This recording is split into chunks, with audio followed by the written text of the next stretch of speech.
وہاں ایک برائی ایسی ہے جس کا ہر انسان شکار ہے، اور اس چیز کا اسے احساس نہیں ہوتا،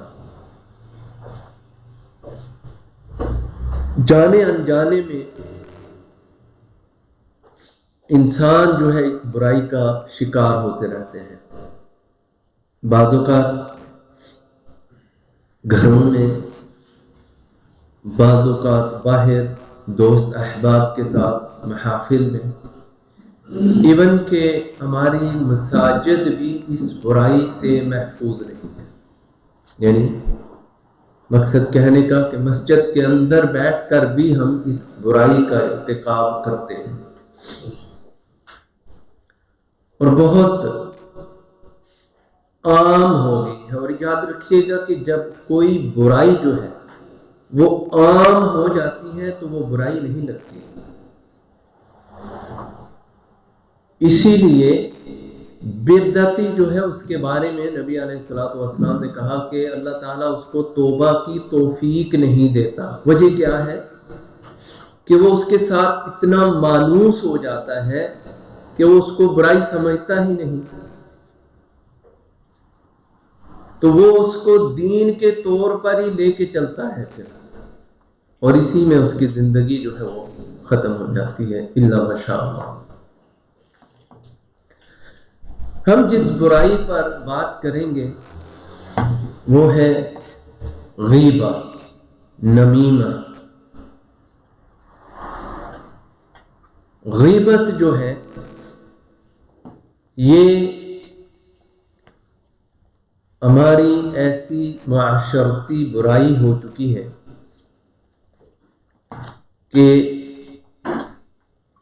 نہ چاہتے ہوئے بھی ہم اس کا شکار ہوتے ہیں۔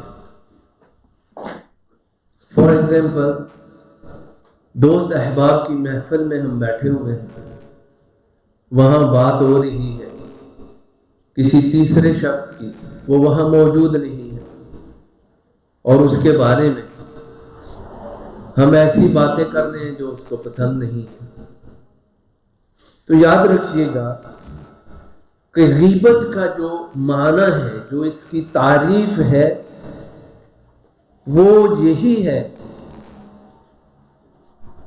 کہ کسی کی غیر موجودگی میں اس کا ذکر کرنا۔ علیکم السلام۔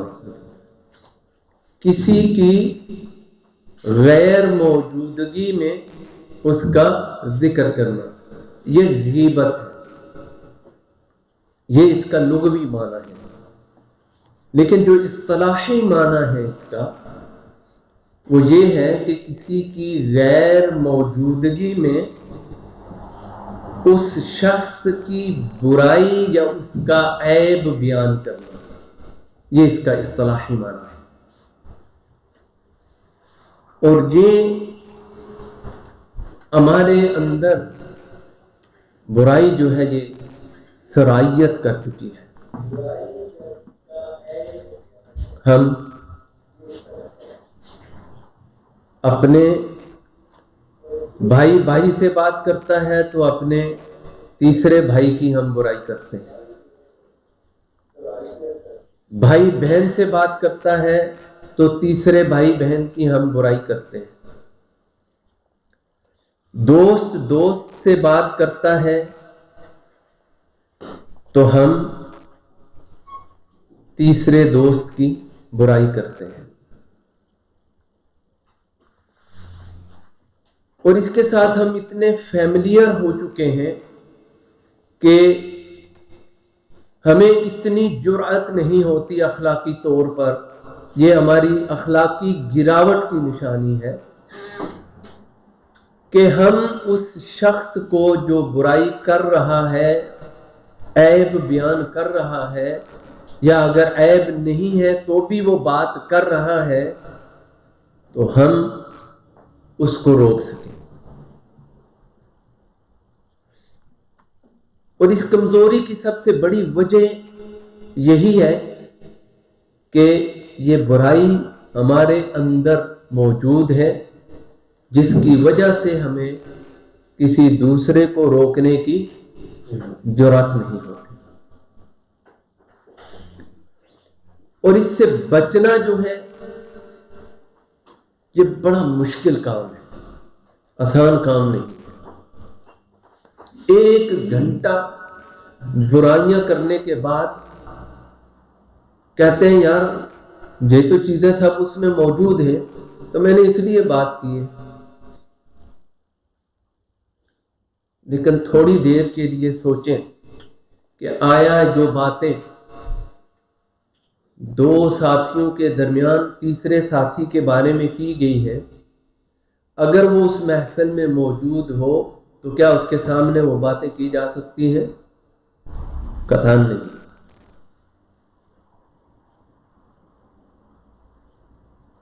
تو اس چیز پر ہم نے روک لگانی ہے، اس چیز کو ہم نے روکنا ہے.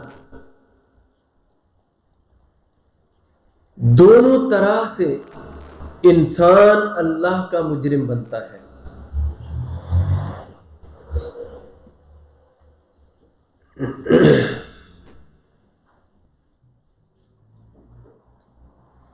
نبی علیہ الصلوۃ والسلام نے فرمایا، صحیح مسلم کی یہ روایت ہے کہ غیبت کیا ہے. آپ علیہ الصلوۃ والسلام نے فرمایا کہ الغیبۃ ذکرک اخاک بما یکرہ، کہ غیبت یہ ہے کہ تو اپنے بھائی کا اس انداز میں ذکر کرے کہ وہ اسے ناپسند کرتا ہے. یہ غیبت ہے.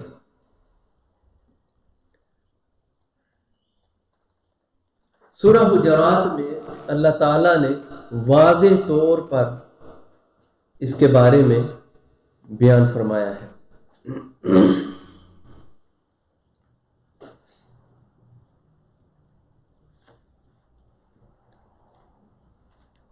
سورہ حجرات کی آیت نمبر 49، اس میں رب کریم نے کہا یا ایھا الذین آمنوا اجتنبوا کثیرا من الظن ان بعض الظن اثم ولا تجسسوا ولا یغتب بعضکم بعضا ایحب احدکم ان یأکل لحم اخیہ میتا فکرہتموہ واتقوا اللہ ان اللہ تواب الرحیم. تو اللہ تعالیٰ نے کہا کہ اے ایمان والو، بہت زیادہ گمان کرنے سے بچو. بہت زیادہ گمان کیا؟ یعنی کسی کے بارے میں ایکسٹرا آرڈینری رائے قائم کرنا، اس کی ضرورت نہیں ہے اور نہ اس سے ہمارا کوئی لینا دینا ہے، لیکن پھر بھی ہم اس کی ٹوہ میں لگے ہوئے ہیں، دوسروں کو کھوج رہے ہیں اس کے بارے میں معلومات نکالنے کے لیے، اور اچھائی کی نہیں برائی کی.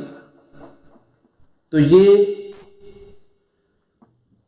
زیادہ گمان، بہت زیادہ گمان. تو ظن جو ہے، ظن 2 طرح کا ہے. ایک ہے حسن الظن اور ایک ہے سوء الظن. اوکے، اچھا گمان اور برا گمان.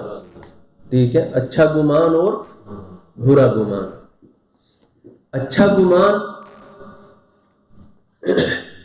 کیسے؟ ایسے کہ کسی شخص نے، کسی دوست نے فار ایگزامپل لے لیں، ہمارے ساتھ کوئی وعدہ کر لیا اور اس وعدے کے مطابق وہ پہنچا نہیں. حدیث ہے نبی صلی اللہ علیہ وآلہ وسلم اس کے بعد کہا کہ آپ اس کے بارے میں حسن ظن قائم کریں.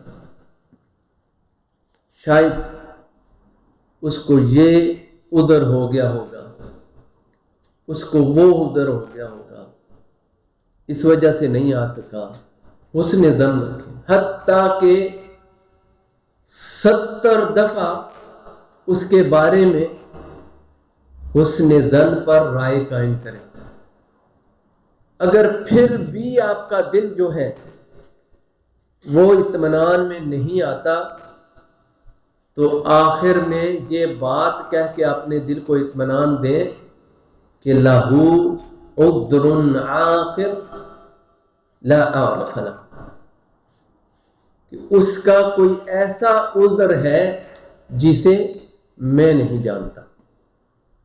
یہ ہے حسن ظن۔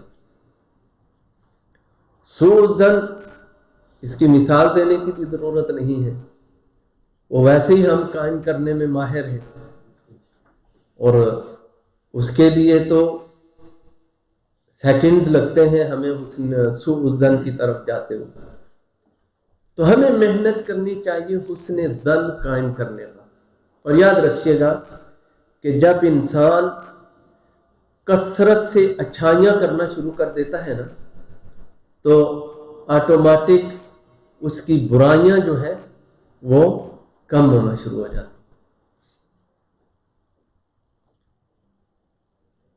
اچھائی برائی کو ختم کرتی ہے نا،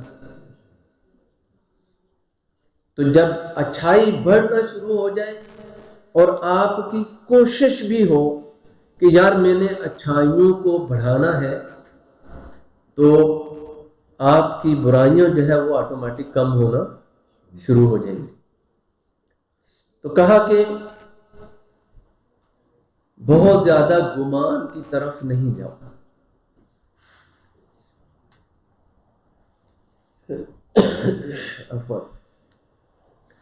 اور نہ ہی تجسس کرو۔ یہ کسی کی ٹو میں پڑنے کی ضرورت نہیں ہے۔ آپ کا اگر کوئی معاملہ ہے تو حسن ظن کے ساتھ اسے حل کرنے کی کوشش کریں تاکہ سوء ظن سے آپ بچ سکیں۔ اور ایک اچھے مسلمان کی کوشش یہی ہونی چاہیے کہ وہ دوسروں کے بارے میں ہمیشہ اچھی رائے قائم کریں۔ تو کیا سمجھتے ہیں کہ اگر آپ میرے بارے میں اچھی رائے قائم کرتے ہیں اور مجھے پتا بھی ہے کہ یہ میرے بارے میں برائی نہیں کریں گے تو میں ان کی برائی کروں گا یا کسی کو میں ان کی برائی کرنے دوں گا؟ نہیں۔ تو حسن ظن جو ہے وہ سوء ظن جو ہے اس کو ختم کر دیتا ہے۔ تو جب ہم اس پر قدرت حاصل کر لیں گے حسن ظن پر، تو ہمارا سوء ظن جو ہے وہ ختم ہو جائے گا۔ سوء ظن اگر ختم ہو گیا تو آپ غیبت پر فاتح ہو جائیں، غیبت پر آپ قابو پا لیں۔ کیوں؟ آپ کا مطمع نظر جو ہے وہ یہ ہے ہی نہیں۔ آپ اچھائی قائم کرنے والے ہیں، دوسروں کے بارے میں اچھی رائے قائم کرنے والے ہیں، تو آپ غیبت میں کیسے پڑیں گے؟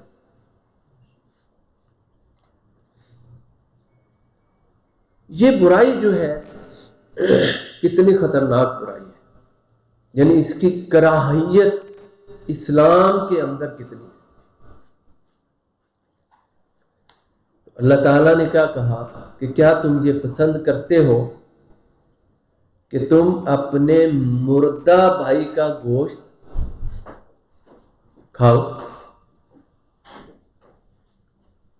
مردہ بھائی کا گوشت کھاؤ۔ زندہ جو ہے نا، زندہ ہم لڑتے جھگڑتے رہتے ہیں، لیکن جب فوت ہو جاتا ہے نا تو ہمارے اندر بہت زیادہ احترام جاگ جاتا ہے۔ ٹھیک ہے، وعلیکم السلام، ٹھیک ہے، بری بات نہیں ہے، لیکن یہ چیزیں جو ہے زندوں کے ساتھ اس طرح ہونی چاہیے۔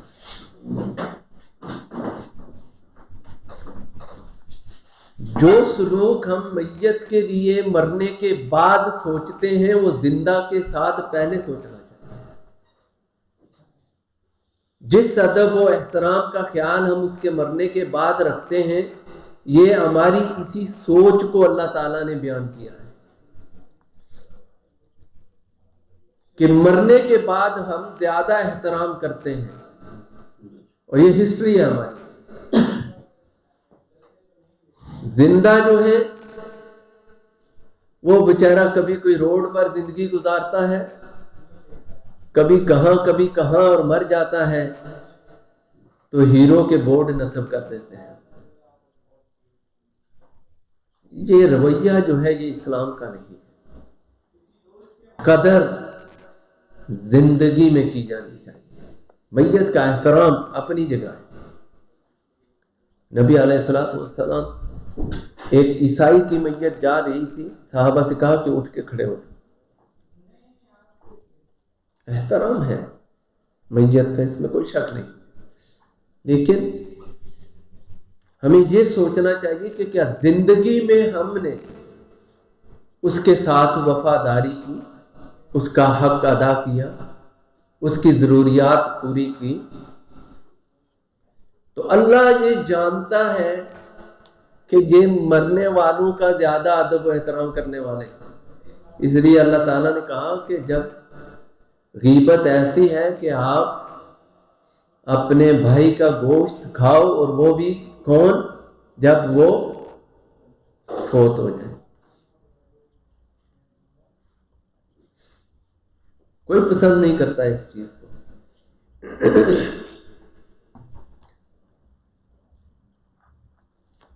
اللہ سے ڈرو, بے شک اللہ توبہ قبول کرنے والا اور رحم کرنے والا ہے. یہ چیز قابل غور ہے. یہ نقطہ جو ہے نا, اگر ہر برائی کے بعد انسان کے ذہن میں آ جاتا ہے اور وہ رجوع کر لیتا ہے تو اس سے اچھا انسان کوئی نہیں. اللہ کے نزدیک اس سے پیارا بندہ کوئی نہیں.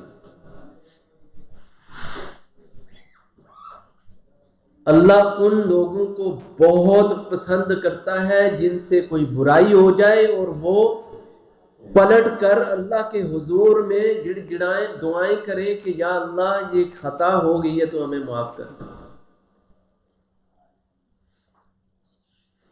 ایسے لوگوں کو اللہ تعالیٰ بہت زیادہ پسند کرتا ہے. تو جب کبھی بھی کوئی خطا, کوئی برائی ہو جاتی ہے تو اس چیز کو ضرور ذہن میں رکھیں کہ اللہ تعالیٰ نے کیا کہا ہوا ہے کہ مجھ سے ڈرو, تقوی اختیار کرو, توبہ کرو, اور میں توبہ کو قبول کرنے والا ہوں. توبہ کو قبول کرنے والا ہوں. اور یقین جانیے جب انسان برائی کرنے کے بعد سچے دل سے توبہ کرتا ہے نا, تو وہی برائی اگر وہ 40 بار بھی کرے گا اور 40 بار ہی توبہ کرے گا, اللہ تعالیٰ سے رجوع کرے گا کہ یہ غلط ہو گیا ہے, پھر بھی اللہ تعالیٰ معاف کرے گا. نبی علیہ الصلوۃ والسلام نے کہا کہ اگر اس سے اوپر بھی کرے گا تو بھی اللہ تعالیٰ اسے معاف کرے گا. توبہ کا باب جو ہے وہ بہت وسیع ہے. تو تحدید ہماری ہے یہ ایسا ہو گیا ہے تو اس کا تو کوئی چانس ہی نہیں, اللہ کی طرف پلٹ آئے تو اس کا تو چانس لگتے ہی. ہم فتوے صادر کر دیتے, دلوں کا حال ہم نہیں جانتے, وہ اللہ تعالیٰ جانتا ہے. اللہ کو بہتر پتا ہے کہ میرا بندہ جو ہے وہ کب میری طرف پلٹ کے آئے گا. کسی کے بارے میں اس طرح کے سوچ رکھنا, اس طرح کے فتوے صادر کرنا یہ قطعاً جائز نہیں. سورہ نور میں رب کریم نے ارشاد فرمایا ان الذین یحبون ان تشیع الفاحشۃ فی الذین آمنوا لهم عذاب علیم فی الدنیا والآخرہ واللہ یعلم وانتم لا تعلمون. بلا شبہ وہ لوگ جو یہ چاہتے ہیں کہ ایمان والوں میں بے حیائی پھیل جائے, ان کے لیے دنیا اور آخرت میں دردناک عذاب ہے. بے حیائی کیا چیز ہے؟ بے حیائی برائی ہے نا. برائی کی کسی بھی قسم کو بے حیائی ہی کہیں گے.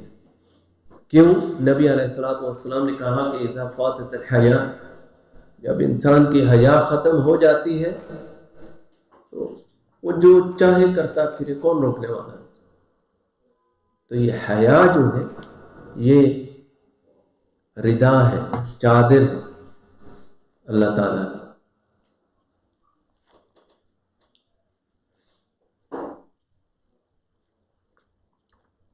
تو غیبت جو ہے یہ نیکیوں کی بربادی کا سبب ہے.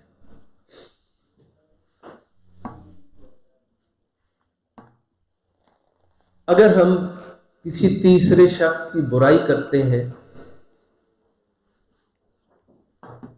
اور دنیا میں ہم، یہ یاد رکھیے گا کہ یہ سب سے بڑی چیز یہ حقوق العباد ہے. حقوق العباد میں خلل ہے. اور اگر ہم کسی تیسرے شخص کی برائی کرتے ہیں تو اس شخص سے ہمیں معافی مانگنی پڑے گی، اس سے ہمیں معافی مانگنی پڑے گی. یہ حقوق العباد ہے اور یہ ایسے معاف ہونے والے نہیں ہیں.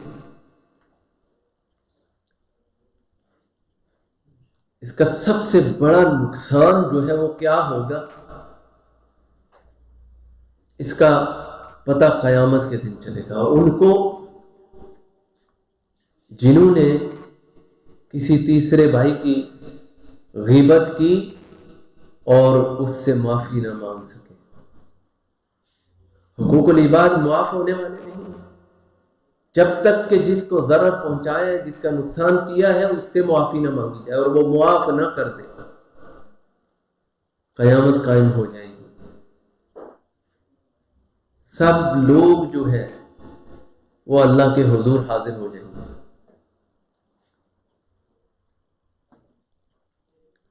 اور وہاں پر یہ شخص اللہ کے حضور پہنچ جائے گا، کہے گا کہ اس نے میری برائی کی.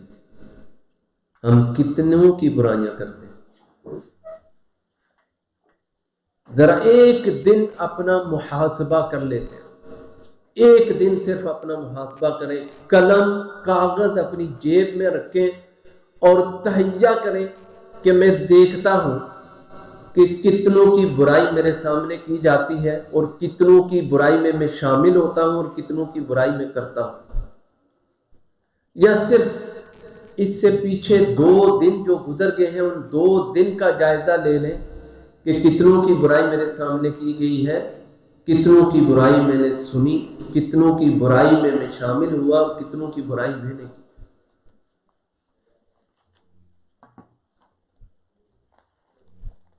قیامت کے دن اب نہ تو وہاں پر اس سے معافی مانگی جا سکتی ہے، نہ وہ اس چیز کا اختیار رکھتا ہے کہ آپ وہ معاف کر دے. کتاب کس کے ہاتھ میں ہے؟ اللہ کے ہاتھ میں. اختیار دونوں کا ختم ہو چکا ہے. نہ ظالم کا اختیار باقی رہا ہے، نہ مظلوم کا اختیار باقی رہا ہے. وہاں صرف انصاف قائم کیا جائے.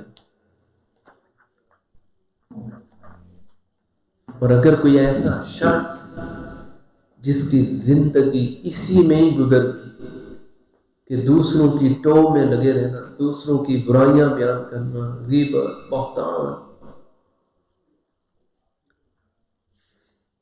تو قیامت کے دن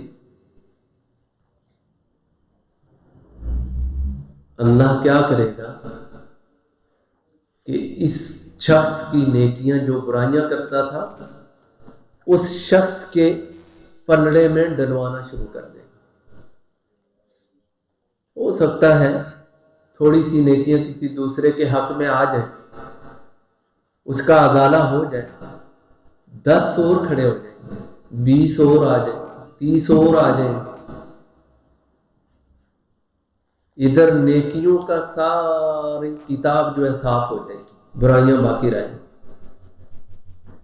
اس کے پاس ابھی دینے کے لیے کچھ بھی نہیں ہے، لیکن مطالبہ کرنے والے موجود ہیں، اللہ تعالیٰ پھر کیا کرے گا؟ ان کی برائیاں لے لے کے اس شخص کے کھاتے میں ڈالتا جائے گا۔ یہ ہے مفلس۔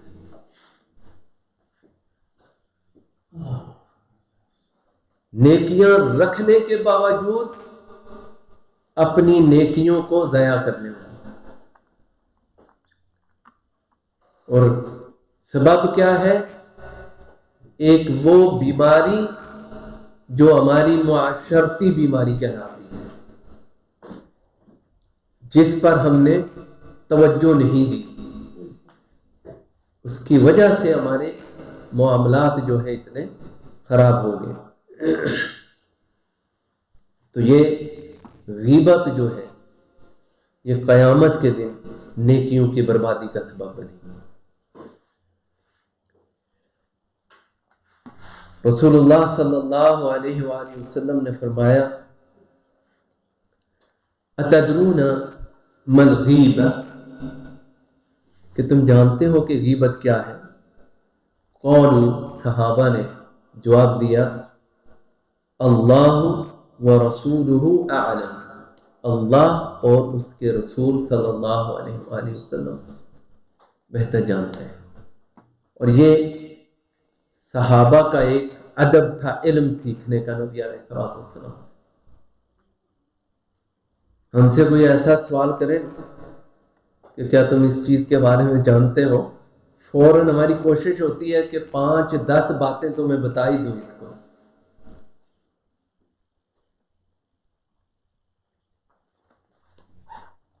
تو علم سیکھنا جو ہے اس کے آداب ہیں،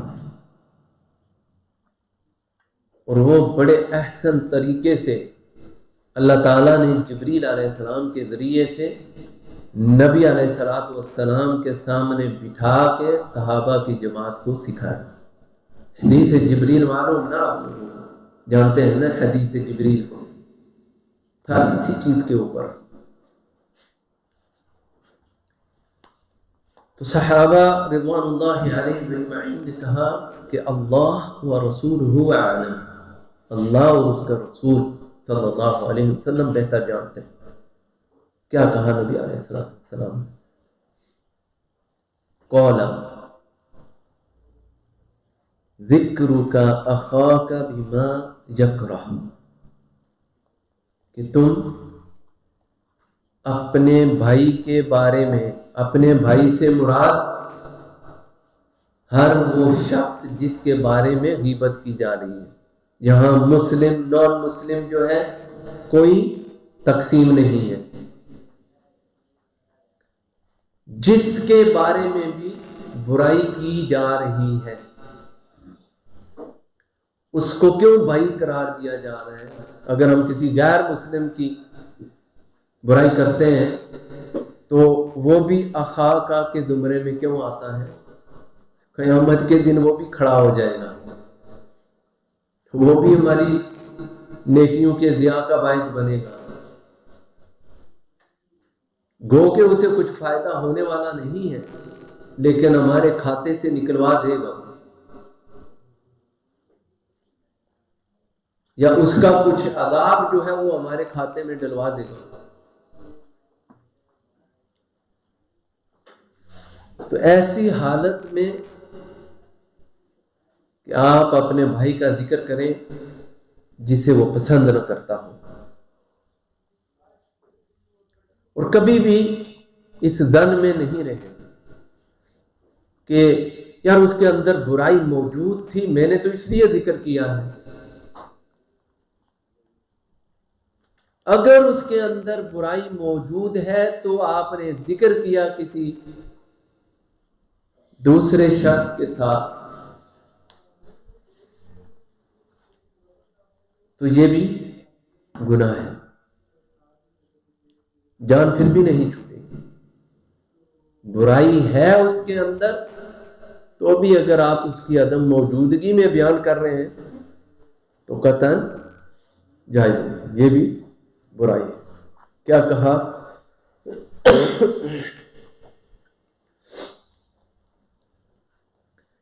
قیل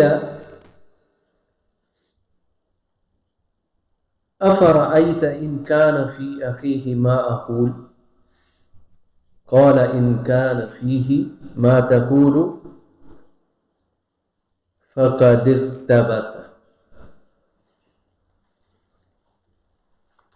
کہ اگر جو تم نے کہا ہے اور وہ اس کے اندر موجود ہے برائی، یہی تو غیبت ہے، یہی غیبت ہے۔ وَإِن لَّمْ يَكُنْ فِيهِ فَقَدْ بَحَتَّهُ، اور اگر اس کے اندر وہ برائی نہیں ہے تو یہ کیا ہے؟ یہ بہتان ہے، اور یہ بہت بڑا ظلم ہے۔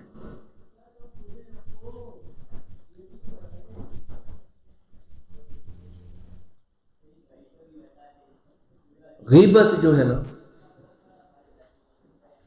ظاہر ہے اگر یہ نیکیوں کے ضیاع کا باعث بنتی ہے تو انسان کے لیے جنت سے محرومی کا باعث بنے گی، جنت سے محرومی کا باعث بھی بنے گی۔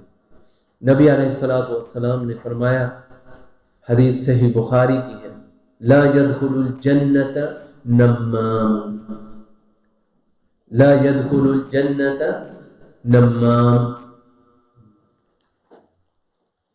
نمام کون ہوتا ہے؟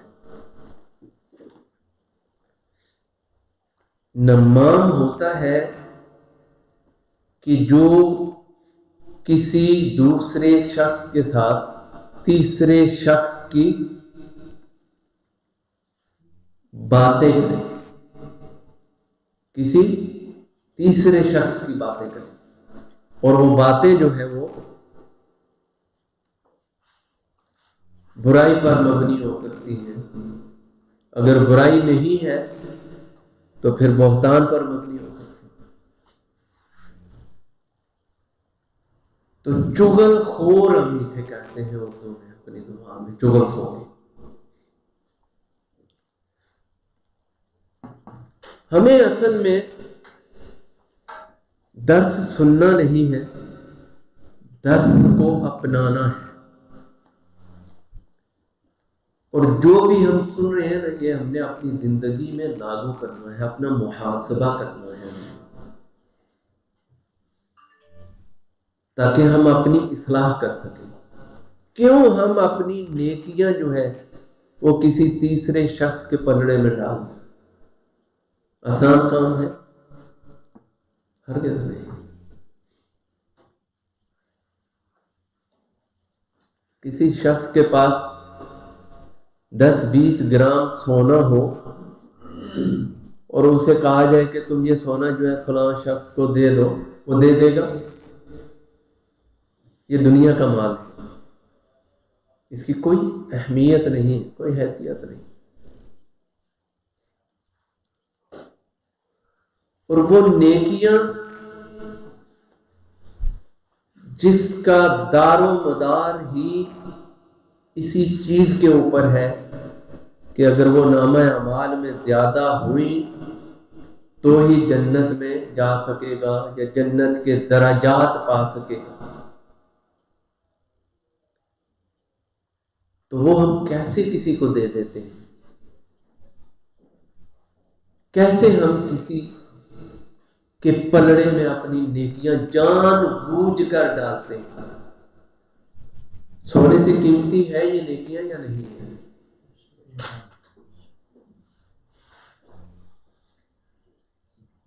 ہزار گنا زیادہ قیمتی ہے یہ نیکیاں، تو یہ کیسے ہم پل بھر میں سیکنڈ نہیں لگتے، اور ہم جیسے موبائل سے ڈیٹا ٹرانسفر کرتے ہیں، اس طرح ہم اپنی نیکیاں جو ہے چٹکی بجا کے دوسرے کے کھاتے میں پہنچاتے ہیں۔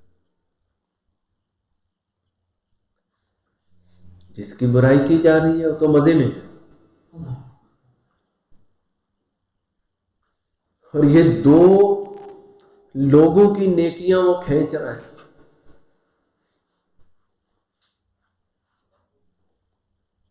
دو لوگوں کی نیکیاں جو ہے، اچھائیوں کا ڈیٹا جو ہے وہ اپنے اندر ٹرانسفر کرنا، اور ہم خود کر رہے ہیں۔ یہ مت سوچیں کہ ایک شخص برائی کر رہا ہے اور دوسرا جو ہے وہ سن رہا ہے تو اس کی نیکیاں جو ہے وہ ضائع نہیں ہوں گی، اس کی نیکیاں بھی ضائع ہوں گی۔ کیوں نہیں ضائع ہوں گی؟ وہ کیوں سن رہا ہے؟ اس نے روکا کیوں نہیں کہ تم یہ برائی کیوں کر رہے ہو؟ کسی کی اسلام میں جائز نہیں ہے، اسلام اس کی اجازت نہیں دیتا، نبی علیہ السلام نے اسے روکا ہے۔ کیوں نہیں روکا؟ اس کی نیکیاں بھی جائیں گی۔ اور یہ بعد میں جو ہم اپنے آپ کو سیٹسفیکشن دے دیتے ہیں نا کہ جی کچھ اس کے اندر تو یہ چیزیں ہیں، میں تو اس لیے بیان کر رہا تھا تاکہ دوسرے بچ جائیں، ایسا نہیں ہے۔ اگر اس کے اندر کوئی ایسی چیز ہے جس سے کسی مومن کو نقصان ہو سکتا ہے تو بہتر طریقہ یہ ہے کہ یا تو اس کی اصلاح کی جائے، اس کو بتایا جائے کہ بھائی تمہارے اندر یہ کوتاہی ہے، یہ خامی ہے، اس کو آپ درست کر لیں تو آپ سے اچھا کوئی انسان نہیں ہے، طریقے سے دعوت دے سکتے ہیں۔ اگر یہ ممکن نہیں ہے تو پھر صرف اتنا جو ہے آپ کسی ساتھی کو بتا سکتے ہیں کہ یہ چیز جو ہے یہ فلاں ساتھی میں ہے اور آپ کے لیے نقصان کا باعث بن سکتی ہے، اور وہ بھی آپ اگر دیکھیں کہ وہ شخص اس کے کانٹیکٹ میں ہے اور اس کو نقصان ہو سکتا ہے بلا وجہ، لیکن خواہ مخواہ کی برائیاں کرنا، چھوٹی چھوٹی چیزیں لے کے تو ان کے اوپر لگے جانا، مثلاً یار ہر وقت موبائل میں لگا رہتا ہے، وہ کیا ضرورت ہے اس کا معاملہ ہے۔ کبھی بھی کسی کے اوپر حجت قائم اگر نہیں کی آپ نے تو آپ کو یہ حق نہیں ہے کہ آپ اس کے بارے میں بری رائے بھی قائم کریں جب تک آپ اس کے اوپر حجت اتمام حجت نہیں کر لیتے۔ تو نبی علیہ السلام نے فرمایا کہ لا يدخل الجنة نمام، چغل خور جو ہے وہ جنت میں نہیں جائے گا۔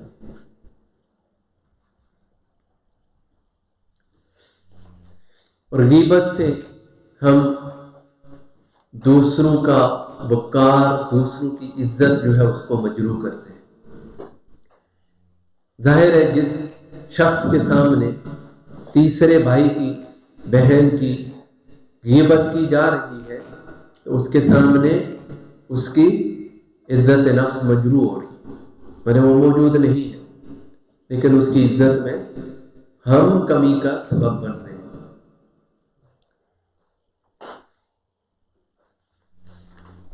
تو کیا کہا نبی علیہ السلام نے؟ صحیح بخاری کی یہ روایت ہے، آپ علیہ السلام نے کہا المسلم من سلم المسلمون بلسانہ ویدہ، بہترین مسلمان وہ ہے کہ جس کے ہاتھ اور زبان سے دوسرے مسلمان محفوظ رہے، دوسرے لوگ محفوظ رہے۔ تو غیر ضروری ہمیں کسی کے معاملات میں دخل دینے کی ضرورت ہی نہیں ہے۔ ہم گھروں میں برائیاں کرتے ہیں دوسرے کی، وائف ہے تو اپنی سہیلیوں میں شوہر کی برائیاں کرتی ہے، شوہر ہے تو اپنے دوستوں میں وائف کی برائیاں کرتا ہے، ٹھٹھے مذاق اڑاتے ہیں۔ یہ اپنی لائف برباد کرنے والی بات ہے۔ اکثر ہمارے خاندانوں میں، فیملیز میں جو سوشل سسٹم ہم نے بلڈ کیا ہوا ہے، اس سوسائٹی کے اندر پوری چیزیں ہماری اسی طرح کی ہیں۔ اگر آج سے آپ جائزہ لینا شروع کر دیں، آپ یہ تہیہ کر لیں کہ میں نے تو کم از کم کسی کی برائی نہیں کرنی، روکنے کی بات تو دوسری ہے، پہلے تو یہ تہیہ کر لیں کہ کم از کم میں نے یہ عمل نہیں کرنا، پھر آپ دیکھیں کہ آپ کو کتنے لوگ اکساتے ہیں یہ کام کرنے کے لیے. یہ ہماری معاشرتی برائی ہو چکی اور ہم نے اسے اپنے اندر عام کر لیا ہے.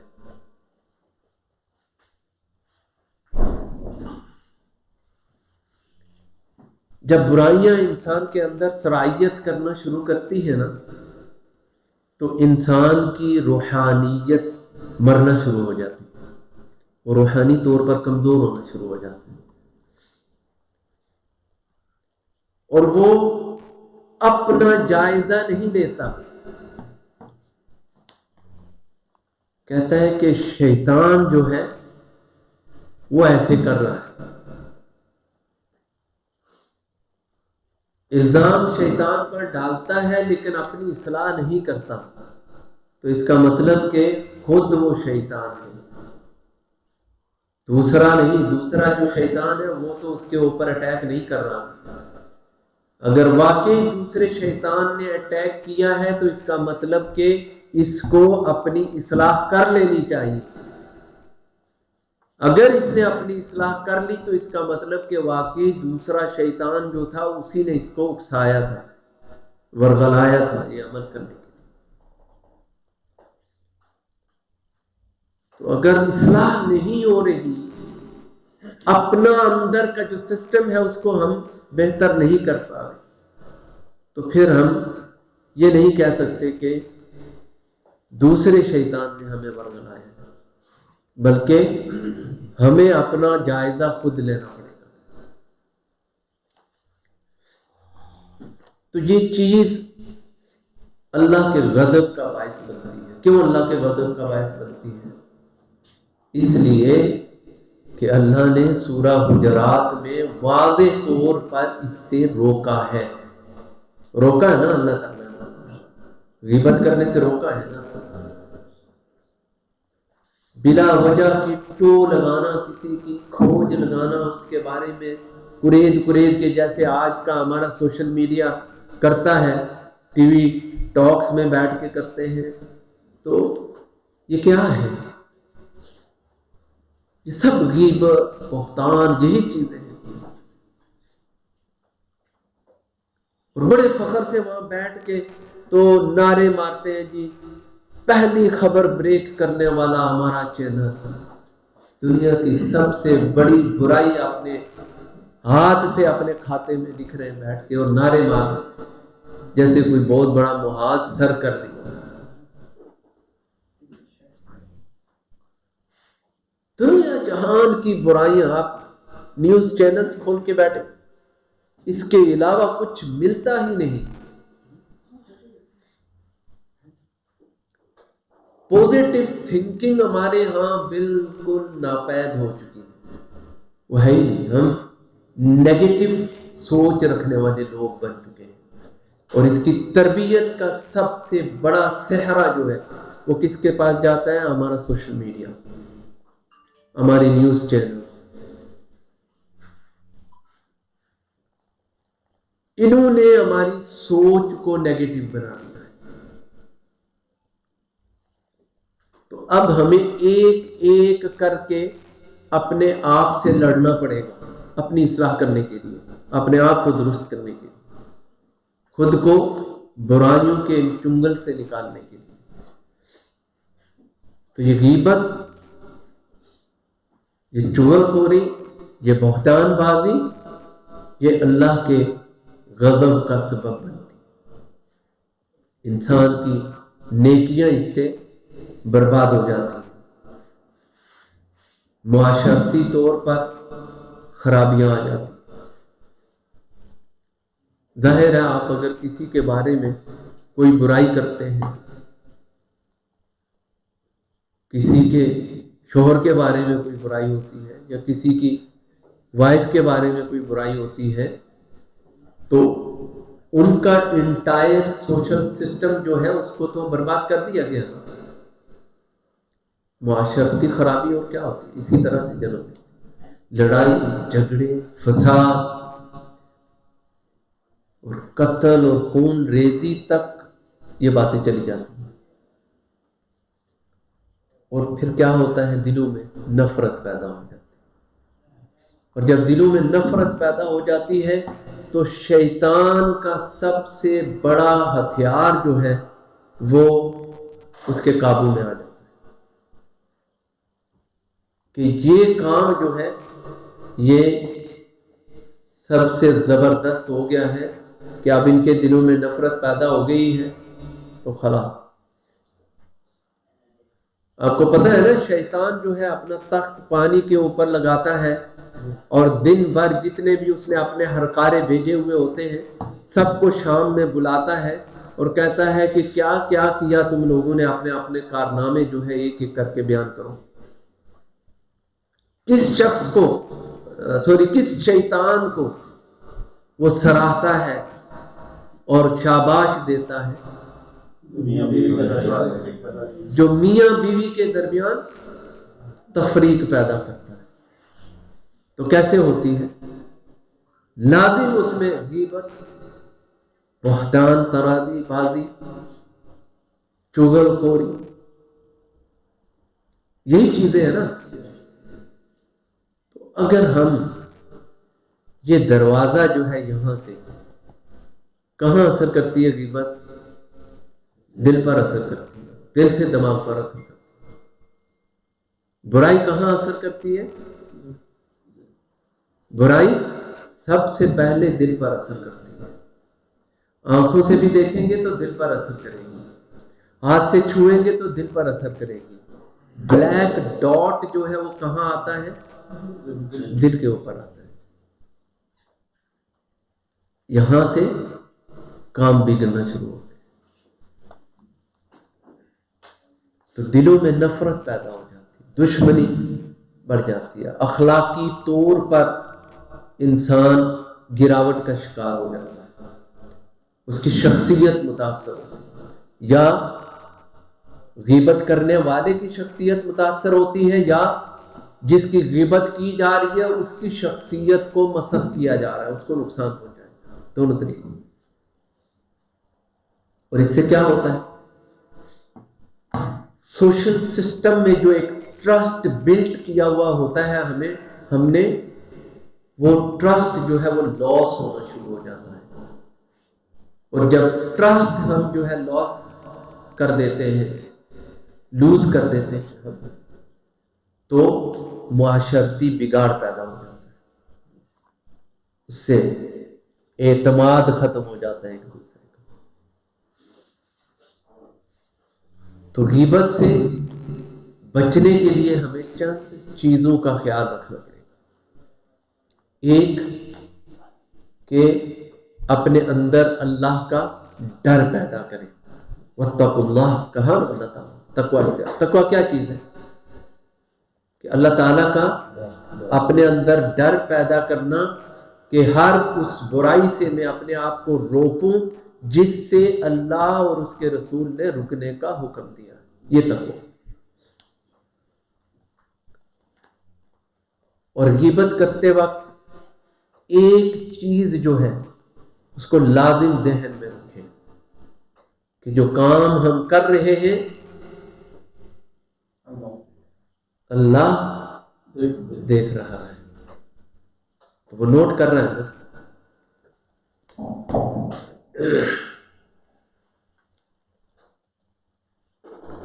واتقوا اللہ ان اللہ خبیر بما تعملون۔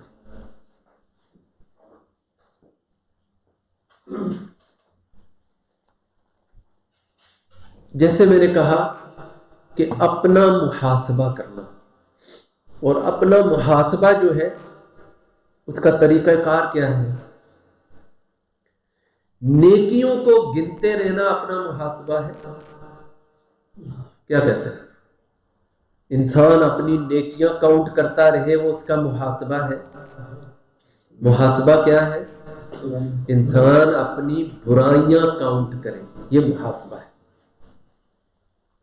تو ہمیں اپنا محاسبہ کرنا ہے، اپنی برائیاں کاؤنٹ کرنی ہے۔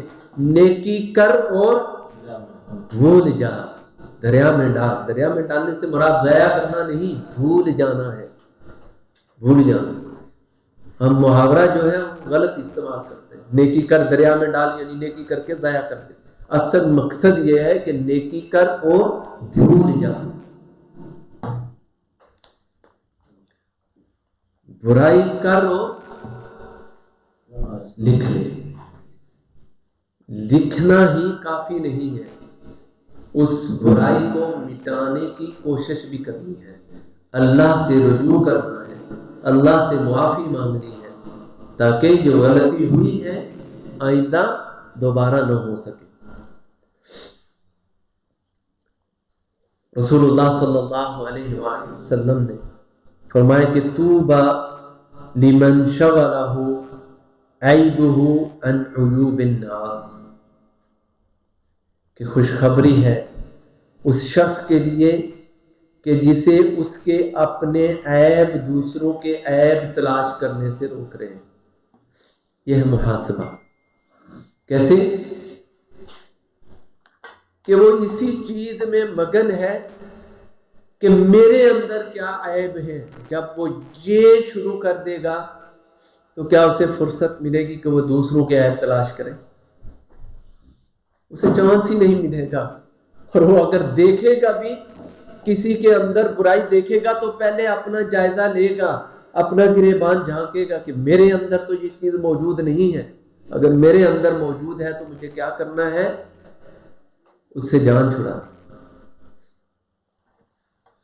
تو اس کے اپنے عیب جو ہے وہ دوسروں کے عیب تلاش ہی کرنے دے رہے۔ تو جو اس طرح محاسبہ کرتا ہے، صحابہ کہتے ہیں کہ جب ہمارے اوپر ابتلا آتی تھی، پریشانیاں آتی تھی، آفات مشکلات آتی تھی، تو ہم اپنا جائزہ لینا شروع کر دیتے تھے، کہاں غلطی ہو گئی، کدھر خطا کر دی، کون سا کام غلط ہو گیا ہے ہم سے کہ جس سے کوئی ایسی برائی آتی ہے تو دوسروں کے اوپر الزام لگاتے ہیں، یار یہ اس کا کیا ذرا ہے، ہمارے گلے میں پڑ گیا۔ بھائی تم کون سے دودھ سے نہائے ہو؟ اپنا جائزہ تو، اپنا گریبان تو جانکے ہم کہ ہمارے اندر کیا ہے۔ کثرت سے توبہ اور معافی مانگنا سیکھیں۔ توبہ جو ہے نا، توبہ استغفار، اس کے بڑے فائدے ہیں۔ سورہ نوح میں اللہ تعالیٰ نے یہ فوائد گنائے ہیں، اور یہ ہم بھاگتے رہتے ہیں ادھر ادھر، ہو یار بیٹا دے دے گا، فلاں جگہ چلا جاتا ہوں، میں نے سنا ہے وہ بیٹے دیتا ہے، اس کے پاس چلا جاتا ہوں، اس کے پاس چلا جاتا ہوں۔ تو اللہ نے کہا کثرت سے اگر استغفار کرتے ہو نا تو میں تمہیں بیٹا نہیں بیٹے دوں گا، بیٹے۔ کہاں ٹکرے مارتے کس دو ٹانگوں والے کے پیچھے پڑے ہوئے، وہ پتہ نہیں اس کی خود اپنی بھی اولاد ہوگی۔ وہ اکثر جہاں جا جا کے ہم اپنے ماتھے رگڑتے ہیں، ان کی ہسٹری کا بھی ہمیں پتہ نہیں ہوتا کہ ان کی اپنی ہسٹری کیا ہے۔ رب کہہ رہے ہیں کہ استغفار کرو، بیٹا نہیں بیٹے دوں گا۔ ایک چیز نہیں، بارش برساؤں گا، رزق دوں گا۔ کتنے وعدے کیے اللہ تعالیٰ۔ توبہ جو ہے یہ درجات بلند کرتی ہے، انعام کا سبب بنتی ہے اللہ تعالیٰ کی۔ تو اللہ تعالیٰ کی طرف رجوع جو ہے یہ بہت بڑا درجہ ہے۔ تو اگر کسی کی ہم نے غیبت کی ہے تو اللہ سے معافی مانگے اور اس سے معافی مانگے کہ بھائی مجھ سے ایسی غلطی ہوئی ہے، میں نے اللہ سے بھی معافی مانگی ہے، آپ بھی معاف کر دیں، کوئی حرج نہیں۔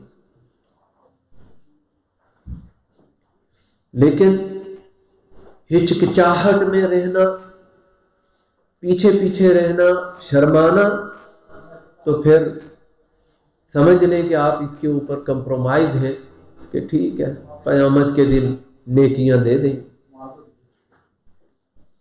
پھر اسی چیز پر کمپرومائز ہے نا ہم کہ ٹھیک ہے ہمیں کوئی ہماری نیکیاں جاتی ہیں چلی جائیں،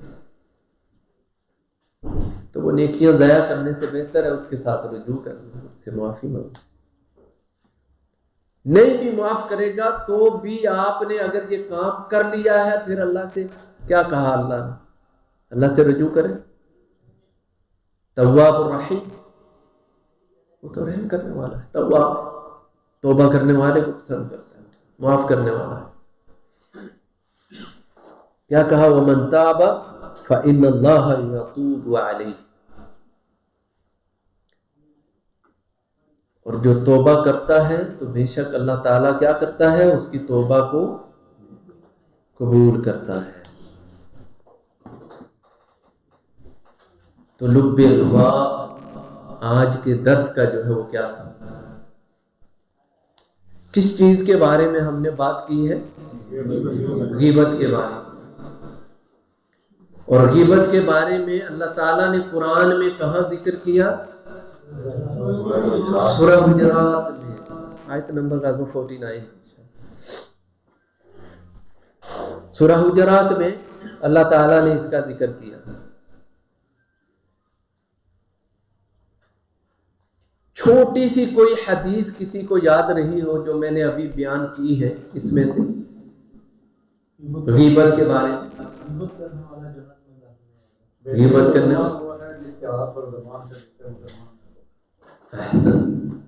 کوئی عربی میں اگر کسی کو یاد نہیں، المسلم من سلم المسلمون من لسانه ويده، ایک ہے اس کے صرف 2 سے 3 لفظ ہیں، لا يدخل الجنة نمام، لا يدخل الجنة نمام، چھوڑی چھوڑی۔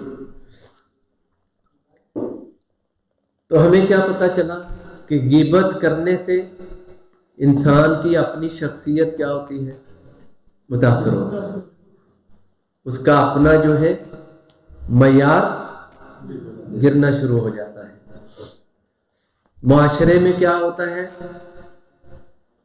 غیبت سے خرابی پیدا ہونا شروع ہو جاتی ہے، ٹھیک ہے۔